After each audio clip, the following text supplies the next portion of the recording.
सौतेली बहनें। रंगापुर नाम के गांव में शालिनी नाम की एक औरत रहा करती थी। उसे दो बेटियां थी। एक का नाम था शिवानी और दूसरी का सुहानी। शिवानी जब छोटी थी तब उसकी माँ गुजर गई थी, जिसके कारण उसके पिता रघु ने दूसरी शादी कर ली। मगर उनका भी कुछ सालों में बीमारी की वजह से देहांत हो गया और इसी वजह से शिवानी के मन में उसकी माँ और बहन के प्रति प्रेम उत्पन्न नहीं हो पाया। शिवानी और सुहानी में हमेशा झगड़ा हुआ करता था। दोनों भी बहनें एक दूसरे से कभी प्यार से बात नहीं करती थी। शालिनी ये सब देख बड़ी चिंता में रहा करती थी। ऐसे ही एक दिन, शिवानी सुहानी, चलो आ जाओ, खाना खा लो। हाँ माँ, आई। हाँ माँ, मैं भी आई। ऐसा कहकर दोनों बेटियां वहां आ जाती है और देखती है तो उनकी माँ ने उन दोनों के लिए गाजर का हलवा बनाया था। वो देख सुहानी और शिवानी बहुत खुश हो जाती है। माँ, तुमने ये हलवा मेरे लिए बनाया है? मुझे बहुत पसंद है। मुझे पता है कि मेरी दोनों बेटियों को हलवा कितना पसंद है, इसीलिए तो मैंने तुम दोनों के लिए हलवा बनाया है। और मेरे लिए माँ? अरे हाँ बेटी, मैंने तुम्हारे लिए भी बनाया है। चलो अब जल्दी से खा लो, तुम दोनों को कॉलेज भी तो जाना है ना। जी माँ, मैं ये कटोरी ले लूँ? मुझे जल्दी पहुँचना है कॉलेज में। हाँ ले लो। और सुहानी, तुम ये वाली कटोरी ले लो। जी माँ। दोनों भी हलवा खाती है और एक दूसरे की ओर बहुत गुस्से से देखकर वहां से चली जाती है। वो दोनों भी कॉलेज में एक साथ पढ़ा करती थी। फर्क सिर्फ इतना था कि शिवानी 3rd ईयर में थी और सुहानी 1st ईयर में। उन दोनों में 2 साल का अंतर था। फिर भी दोनों में हमेशा नोकझोंक हुआ करती थी, जैसे कि वो दोनों एक दूसरे की दुश्मन हो। ऐसे ही एक दिन, दीदी, मेरे कॉलेज की ट्रिप जाने वाली है। तुम्हारी भी ट्रिप जाने वाली है क्या? हाँ, मेरी भी जाने वाली है, मगर मेरा जाने का मन नहीं है। क्यों दीदी? क्योंकि वहाँ पे तुम हो।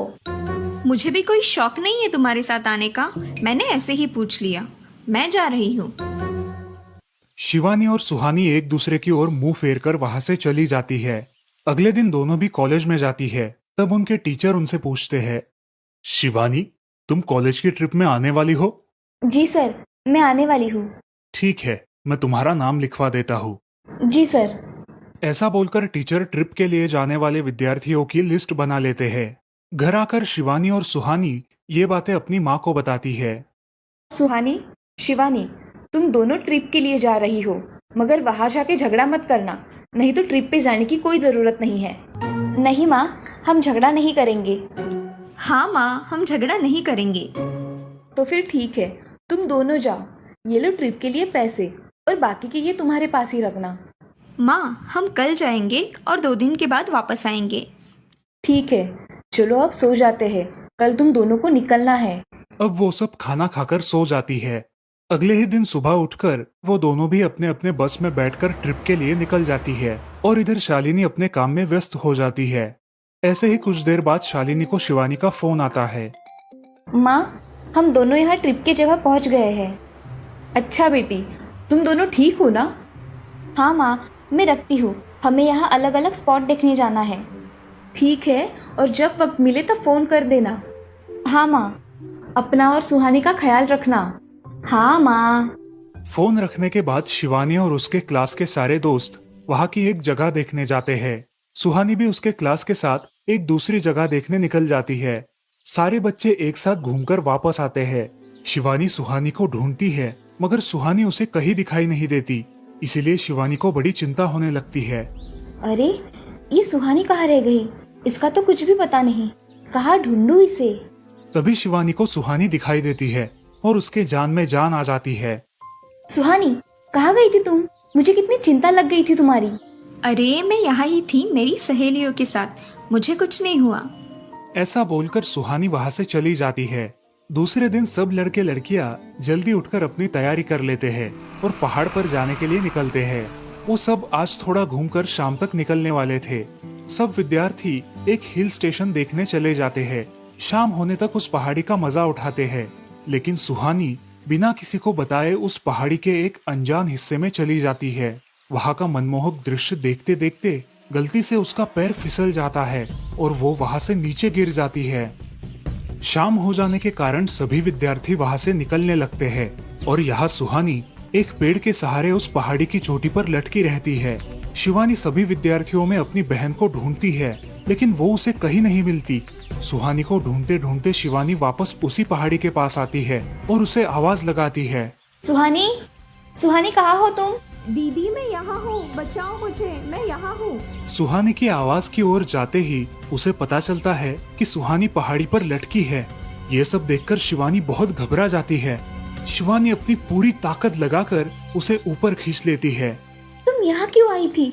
अगर तुम्हें कुछ हो जाता तो मैं क्या करती? माँ को क्या जवाब देती?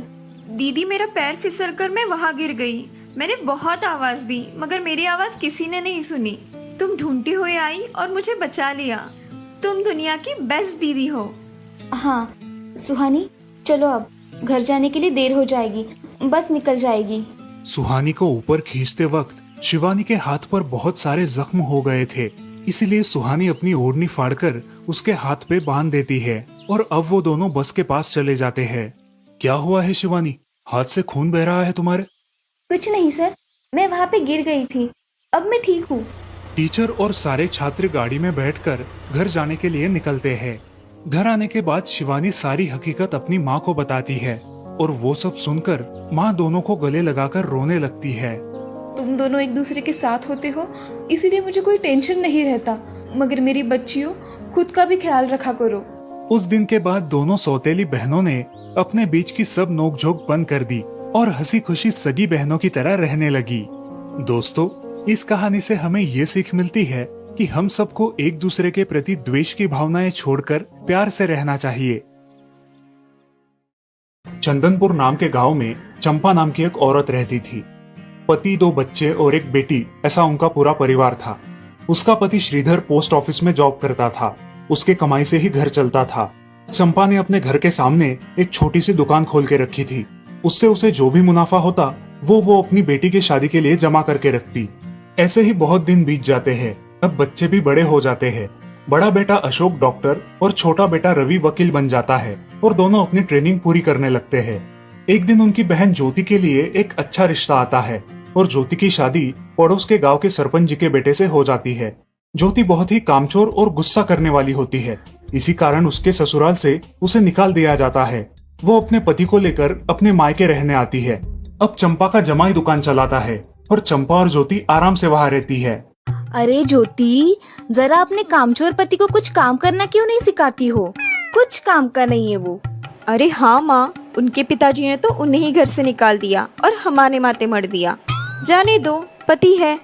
माँ और बेटी इसी तरह तानेबाजी करती रहती।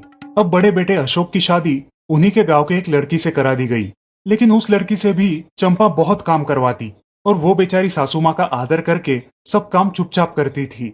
एक दिन वो काम करके थक गई और एक जगह पर बैठ गई। ए कामचोर कमला, इतना सारा काम पड़ा है घर में, क्या वो तुम्हारा बाप आके करेगा? चलो उठ, काम कर। हाँ हाँ माँ जी, करती हूँ। ऐसा कह के कमला अपने काम पर लग जाती है और सारा काम खत्म कर देती है। चंपा अपने बेटे अशोक से घर आने के बाद चुगलियां किया करती थी। अशोक घर आकर कमला को बहुत भला बुरा कहता और कभी कभी तो उस पर हाथ भी उठाया करता था। ये सब रवि देखा करता था और रवि को बहुत बुरा लगता था। अशोक मारने आता तो रवि बीच में पड़ जाता और माँ बाप को डांटता था और वही झगड़ा खत्म हो जाता था। ऐसा बहुत दिन चलता रहा। रवि को रंजना नाम की एक लड़की बहुत पसंद थी, जो कि एक न्यूज रिपोर्टर थी। क्या तुम मुझसे शादी करोगी? मुझे तुम बहुत पसंद हो। हाँ, मगर रवि, तुम्हारे घर में तुम्हारी माँ का बर्ताव मुझे बिल्कुल पसंद नहीं है, इसीलिए पहले तुम इसका कोई हल निकालो। अरे रंजना, मैं हूँ ना तुम्हारे साथ, तुम्हें टेंशन की क्या बात है? मगर रवि, तुम भी अगर मुझे मारने पीटने लगे तो मैं तुम्हें कोर्ट में खींचूंगी। अरे हाँ बिल्कुल, वो तो तुम्हारा अधिकार है। अगले दिन रवि अपने घर में रंजना के बारे में बताता है। रवि की माँ चंपा उसे साफ मना कर देती है।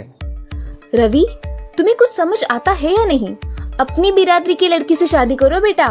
इस घर में ये आखिरी शादी है और मेरे भी कुछ अरमान है बेटा। अजय, आप कुछ कहते क्यों नहीं? हाँ बेटा, तुम्हारी माँ सही कह रही है, तुम इसकी बात मान जाओ बेटा। नहीं पापा, मैं शादी करूंगा तो सिर्फ रंजना से, वरना मैं शादी नहीं करूंगा। सब चुप हो जाते हैं।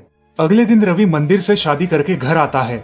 सब अचरज से रवि की ओर देखते हैं और चुपचाप अपने कमरे में चले जाते हैं। कमला उन दोनों का स्वागत करती है और वो दोनों अपने कमरे में जाते हैं। कैसे लगा मेरा घर?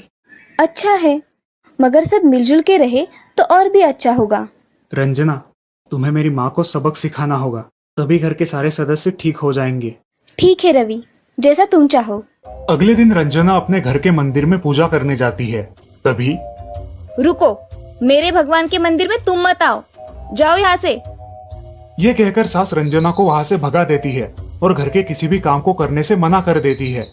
तब क्या माँ जी, आज से मैं इस घर की बहू हूँ। इस घर पे मेरा भी उतना ही अधिकार है जितना कि आपका। क्या बोल क्या रही हो? निकल जाओ मेरे घर से। खबरदार अगर हाथ भी लगाया तो। पता है ना, मैं न्यूज रिपोर्टर हूँ। रातों रात खबर छाप दूंगी और कोर्ट के चक्कर लगेंगे वो अलग, समझिए आप। सास चुपचाप देखने लगी और उसकी बेटी और ससुर भी देखते ही रह गए। रंजना ने कमला से कहा, दीदी मुझे आपसे काम है, आप मेरे कमरे में आइए। और हाँ, आज से खाना ज्योति दीदी आप बनाएंगी। अरे माँ, तुम कुछ बोल क्यों नहीं रही हो? ये मुझे काम करने को बोल रही है। अजय सुनते हो? चलो मेरी मदद करो। हाँ आता हूँ। ज्योति किचन का काम करने चली गई और सास बाहर का काम करने लगी। रंजना कमला को लेकर अपने कमरे में गई और उससे कहा, कमला दीदी आप कुछ कहती क्यों नहीं? आप चुपचाप सह लेती हो, उसका ये नतीजा है। अब देखो दीदी कैसे काम कर रही है। आप कुछ काम करती थी क्या शादी के पहले? नहीं रंजना, मगर अब घर से ही अपना खुद का कुछ व्यवसाय शुरू करने का सोच रही हूँ। बहुत अच्छे दीदी, अब आप किसी से मत डरिए, हम हैं आपके साथ। सच में किसी के साथ होने का कितना महत्व होता है। अब उसकी सासू माँ ही घर के सारे काम करने लगी थी और ज्योति को काम करवाने की वजह से ज्योति भी अपने ससुराल जाने की सोच रही थी। अजी, यहाँ तो काम वाली से भी ज्यादा बुरी हालत हमारी हो गई है। चलो हम हमारे घर चलते हैं, सब है हमारे यहाँ। अरे रे, आप कहाँ चली? अभी भी काम बाकी है। ज्योति का पति रंजना से धन्यवाद कहता है और ज्योति को लेकर अपने घर चला जाता है। अब सासू माँ एक दिन पूरा काम करके इतना थक जाती है कि उसके बदन में बहुत दर्द होने लगता है। तब दोनों बहू सास के पास चली आती है और एक बहू सास के पैर दबाती है तो दूसरी बहू सर दबाती है। सासू माँ उठकर रोने लगती है। मुझे माफ कर दो मेरी बेटियों, अब से कभी ये गलती नहीं होगी। सास को उसके किए पर पछतावा होता है और ये देखकर घर के सभी सदस्य बहुत खुश हो जाते हैं। रवि और रंजना भी बहुत खुश होते हैं। वाह बहू, जो आज तक नहीं हुआ वो तुमने करके दिखाया। बहू हो तो ऐसी। रंजना अपने बर्ताव के बदले माफी मांगती है और अब सब लोग खुशी खुशी रहने लगते हैं। तो दोस्तों, इस कहानी से हमें ये सीख मिलती है कि हम सब मिलके परिवार बनता है और हम सब परिवार का महत्वपूर्ण अंग होते हैं। परिवार के काम मिल बांट कर करना ये हमारी वैयक्तिक जिम्मेदारी है।